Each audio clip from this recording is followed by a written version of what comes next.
వరపు అన్నది ఎవరిని వదిలిపెట్టదు, ఆ ఉసురు అన్నది ఎక్కడికి పోదు. అట్లా చేయటం కరెక్ట్ కాదు.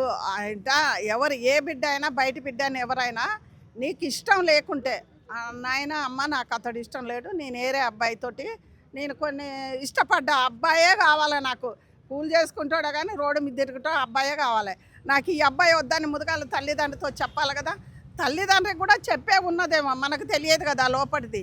తల్లిదండ్రి చెప్తే నాకు డబ్బు ఉందని బాగా నా బిడ్డ ఏ తల్లిదండ్రైనా ఒక్కటి పిల్లలు ఆలోచించేది ఏంటంటే, ఏ తల్లిదండ్రైనా పిల్లల భవిష్యత్తు ఆలోచిస్తారు. నా బిడ్డ ఇలా ఉండాలి అలా ఉండాలి, అతనికి ఏముంది బిడ్డ ఈడ నువ్వు చుక్కపడతావని వాళ్ళు ఆలోచించవచ్చు. ఆలోచించి పెట్టినప్పుడు ఎవరైతే నా తలరాతని మార్చుకొని ఇచ్చినోనికి పోయి ఉంటే బాగుంటుంది. ఎందుకంటే ప్రేమ పెళ్ళిళ్ళు ఎన్ని జరుగుతున్నాయి, మరి అదొకటి కూడా పిల్లలు ఆలోచించాలి కదా. మన కళ్ళ ముందు ఎన్ని జరుగుతున్నాయి, అమ్మాయి కూడా చదువుకునేదిగా ఆలోచించాలి కదా. అతనితో చెప్పాలి, ఇలా నా తల్లిదండ్రులు ఇలా సంబంధం చూసింది, నా తను చేసుకోండి అని చెప్తే బాగుంటుంది. లేకపోతే అంతకు ఇష్టం లేకుండా నాయన నేను చేసుకోను, నేను ఇష్టపడ్డానే చేసుకున్నాను అమ్మాయి చెప్పాలి. కానీ ఆయన తీసుకుపోయి ఎక్కడో లోయలా కేజీ ఏపాడి కరెక్ట్, అమ్మాయిది అది కరెక్ట్ కాదు. అంటే అమ్మాయి 1000 ఏళ్ళు బతుకుతుంది అనుకుందో, 2000 సంవత్సరాలు బతుకుతుంది అనుకుందేమో. అది ఇంతే ప్రాణం. నీ చిన్న పెద్ద వయసు లేకుండా ఇయర్ రేపు ఏదో ఒక రకంగా మనం వెళ్ళిపోతున్నాం. ఆ కొద్ది జీవితంలో నువ్వు ఆయన చంపినావంటే నువ్వు మళ్ళీ 4 రోజులు అయితే వాడికాడికి వెళ్ళిపోతావు. అదొక్కటి ప్రతి ఒక్కళ్ళు ఆడమొగ ఆలోచించి ఉంటే బాగుంటుంది కదా మన దేశం. అంటే చాలా మంది ఏమంటున్నారంటే, నువ్వు కన్నా ఒక నీ బాయ్ ఫ్రెండ్ తో కలుస్తున్న ఒక ఫోటో పంపిస్తే అబ్బాయి దారిలో అబ్బాయి వెళ్ళిపోతాడు. చాలా మంది కొంతమంది చెప్పలేక ఒకళ్ళ దట్నే అయింది కదా, వాళ్ళిద్దరు ఫోటో బంకంలో చూసిండు, ఆయన పక్క సైడ్ అయ్యిండు. మరి కోర్టు పెట్టి అది అది అది బుక్ చేసుకున్నాడు, అన్నీ చేసుకున్నారు. అవన్నీ చేసిందాక ఎందుకున్నావు, ఎందుకు చూసినావు అంటే తల్లిదండ్రికి భయపడా అసలు దేనికి వాని ప్రాణతి అయిపోద్దనా. మరి దీని కూడా వాళ్ళ తల్లిదండ్రులు అయ్యేపుల్లో ఈ అమ్మటే దీన్ని కూడా కచ్చ దీన్ని కూడా ఎత్తే దేశం అంతా ఇంకొకటి ఆడపిల్ల చేద్దానికే భయపడుతుంది. మొగోడైనా అంతే, మొగోడైనా ఒక ఆడపిల్లని చంపినప్పుడు అలాగనే చెయ్యి. ఎందుకు జరుగుతున్నాయి, పోలీసు వాళ్ళు మమ్మల్ని తీసిపోయి ఎక్కడ తొక్కుతారో జైలు ఎత్తారో ఉరిశిక్ష ఎత్తారో అన్న భయం అన్నదే లేకుండా పోయింది మన భారతదేశంలో. నేనేం చదవను, మన భారతదేశం కాదు ఇంకా 4 రోజులు అయితే ఇంకా చాలా మారిపోతుంది. చాలా మంది ఏమంటున్నారంటే న్యాయస్థానాలు కూడా ఆడవాళ్ళకి ఎక్కువ సపోర్ట్ చేస్తాయి కాబట్టి ఇలాంటి ఎక్కువ జరుగుతున్నాయని చెప్తున్నారు. మీరేమో ఆడవాళ్ళకి ఎక్కడ సపోర్ట్ చేస్తారు, ఎవరు సపోర్ట్ చేసి ఏం బిరుదులు ఇస్తారు ఆడవాళ్ళకి? ఏం లేదు. ఇంకో ఒక్కటే మనం గుర్తుంచుకోవాలి, డబ్బు ఉంటేనే ప్రతిదీ. అంటే డబ్బు లేకుండా కొన్ని పలుకుబడితో చేసుకోవచ్చు, డబ్బున్న కానే కోర్టు అక్కడ వచ్చి ఆగుతుంది. డబ్బున్న కానీ ప్రతి ఒక్కళ్ళు లాయర్ అనే నేను చెప్పను, డబ్బు ఉంటే ఏదైనా కొనొచ్చు.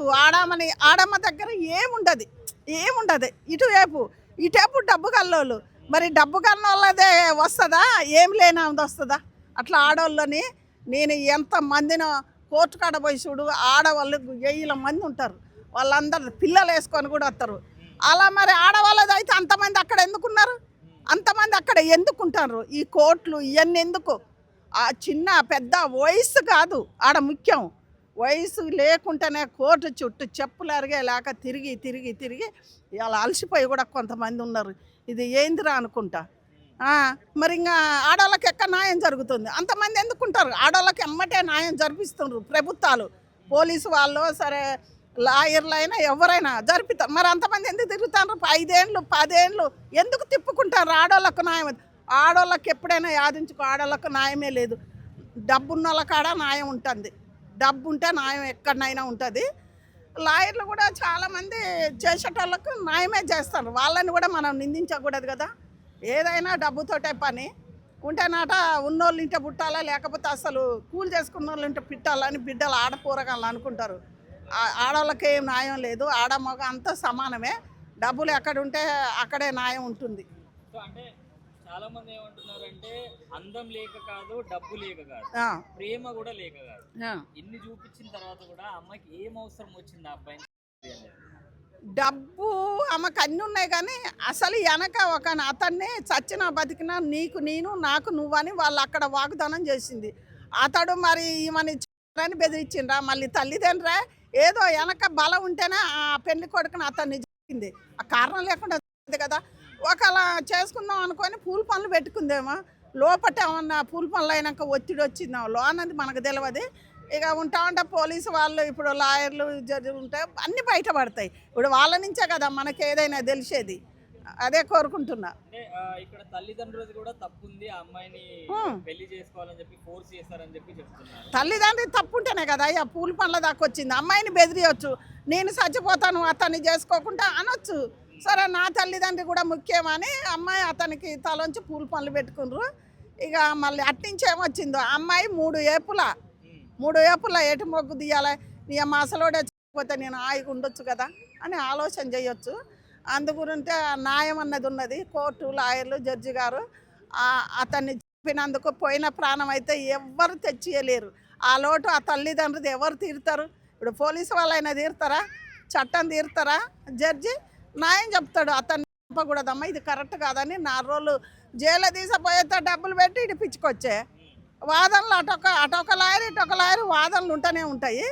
ఇక న్యాయం అన్నది ఈడ వేయకున్న శిక్ష అక్కడ వేస్తాడు ఆమెకు. ఇది కంపల్సరీ. ఈడ వేయకున్నా అక్కడ అన్నది వేస్తుంది. ఎందుకంటే ఏళ్ళు బతుకుదానికి వచ్చిందో కర్మ ఎవరికైనా వదిలిపెట్టది.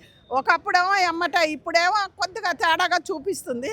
కర్మ అన్నది ఎవరిని వదిలిపెట్టదు. ఆ ఉసురు అన్నది ఎక్కడికి పోదు. అదొకటి ఆడమగ ఆలోచించితే మగవాళ్ళని పొద్దు ఆడ ఇష్టం లేకుండా వదిలేసుకొని ఎవడు చక్కిన వాడెగ్గింతంత ప్రాణం 4 రోజుల ప్రాణానికి ఇవన్నీ ఎందుకు? నా అభిప్రాయం అయితే ఫస్ట్ పేరెంట్స్ ఆమె లవ్ చేసిన దాన్ని పేరెంట్స్కి చెప్పకపోవడం తప్పు. ఒకవేళ చెప్పినా కూడా ఆమె పేరెంట్స్ యాక్సెప్ట్ చేయలేదు ఏమో. అంటే ఇక్కడ పేరెంట్స్ తప్పు ఉందని అంటున్నారు. పేరెంట్స్ ఆల్రెడీ తెలుసు ఆ అబ్బాయి దగ్గర డబ్బులు ఎక్కువ ఉన్నాయని చెప్పేసి పెళ్లికి ఒప్పించారు, ఆమెను ఫోర్స్ చేశాను అంటున్నారు. సో డబ్బు పరంగా అయినా ప్రేమను కొనలేరు కదండి. నాకు తెలిసి ఆమె పేరెంట్స్కి చెప్పిందేమో, వాళ్ళు వినకపోవచ్చు. ఏదో ఒకటి ఆమెను బెదిరియడం అలా చేయడం వల్ల అమ్మాయి ఆ నిర్ణయం తీసుకోవచ్చు. కానీ అంత పెద్ద నిర్ణయం తీసుకొని ఆ లవ్ కోసం ఒక తీయడం అనేది అయితే తప్పు అండి. అది అంటే చాలా మంది ఏమంటున్నారంటే నీకు ఇష్టం లేకపోతే నీది బాయ్ ఫ్రెండ్ ఒక ఫోటో అబ్బాయి పంపిస్తే అబ్బాయికి చెప్పినా కూడా అబ్బాయి తప్పుకునేవాడేమో. అవసరం అయితే ఉండదండి. అమ్మాయి తీసుకుంది అయితే తప్పు నిర్ణయమే. యాక్చువల్గా అమ్మ నాన్నకు చెప్పి లేదంటే ఏదో ఒకటి చేసి ఆమె సైడ్ తప్పుకోవడం, లేదంటే ఆ టైం వరకు పక్కకు బాయ్ ఫ్రెండ్తో లేచిపోయినా కూడా అట్లా ఏం కాకపోవేమో. ఇన్ కేస్ వాళ్ళ అమ్మ నాన్న పరువు కోసం కూడా ఆలోచించిందేమో అట్లా చేయడానికి కూడా. అది కూడా ఒక వైపు తప్పే. అంటే అబ్బాయి దగ్గర డబ్బులు లేవని కాదు, అబ్బాయికి అందం లేదని కాదు, అబ్బాయి ఆ అమ్మాయి మీద ప్రేమ చూపించలేదని కూడా కాదు. అయినా కూడా ఈ అమ్మాయి అంటే ఫస్ట్ లవ్ చేసింది కదా అండి, ట్రూగా లవ్ చేసి ఉన్నది. ఆ అబ్బాయి కోసము అంత నిర్ణయం తీసుకుంది ఆ అమ్మాయి ఏం చేయలేక. కానీ ఆమె లవ్ కోసం ఒక తీసి వాళ్ళ అమ్మ నాన్నకి కూడా ఈమె చాలా అలా కన్న కొడుకుని దూరం చేసింది. అది మాత్రం తప్పే అండి. ఆ అమ్మాయి ఆలోచించాల్సింది. పెళ్లి వరకు వచ్చే వరకైనా వాళ్ళ అమ్మ నాన్నకి చెప్పి ఏమన్నా నిర్ణయం తీసుకొని అట్లా సైడ్ తప్పుకున్నా అయిపోయేది. ఒక ప్రాణం తీయడం అనేది అయితే తప్పు అండి. వీళ్ళు 17 కోట్లు పెట్టి వాళ్ళ పెళ్లి కోసం ఒక ప్యాలెస్ కూడా బుక్ చేశారు ఆల్రెడీ. ఓకే. సో అంటే ఆ అబ్బాయి కోసం ఈ అబ్బాయిని ఎంతవరకు కరెక్ట్ అంటారు? అదైతే కరెక్ట్ కాదండి. ఎంత నేను ఒక అమ్మాయినే, లవ్ అనేది ఉంటుంది అమ్మ నాన్న తర్వాతనే ఒక లవ్. నాకు తెలిసి వాళ్ళ అమ్మ నాన్న కూడా ఏమైనా బెదిరించినా కూడా ఇన్ కేస్ నేను ఆయన కోసం నేను చనిపోతాను, ఈ అమ్మాయి కూడా ఏదన్నా చేసి వాళ్ళ అమ్మ నాన్న యాక్సెప్ట్ చేసి ఒప్పించుకొని ఆయన చేసుకుంటే మంచిగా ఉండేది. కానీ ఆమె లవ్ కోసం అట్లా చేయడం ఇప్పుడు చాలా తప్పు. వాళ్ళ అమ్మ నాన్న ఏమంటున్నారంటే న్యాయస్థానాలు అన్నీ కూడా అమ్మాయిలకి ఎక్కువ సపోర్ట్ చేస్తున్నాయి కాబట్టి అమ్మాయిలు ఇలా చేస్తున్నారు, హస్బెండ్స్ ఇలా పెళ్లి కాబోయే వాళ్ళని చేస్తున్నారు. అట్లా ఏం లేదండి. అక్కడ దాని పరంగా వస్తే మాత్రం అమ్మాయిలను కూడా చాలా మంది చేస్తున్నారు. దానికి కూడా ఏం న్యాయం జరగట్లేదు. ఇప్పుడు మొన్న వైష్ణవి పోయింది, ఆమె విషయంలో ఇప్పటి వరకు ఏం న్యాయం జరగలేదు. అట్లానేం లేదు, అమ్మాయి లవ్ చేసింది కాబట్టి తట్టుకోలేక ఏదో నిర్ణయం ఏం చేయాలో అర్థం కాక అట్లా చేసి ఉండొచ్చు. అమ్మాయిది అయితే తప్పే అట్లా చేయడం. ఆమెకు ఇంకా శిక్ష ఏమేస్తారు అనేది చట్టం చూస్తుంది.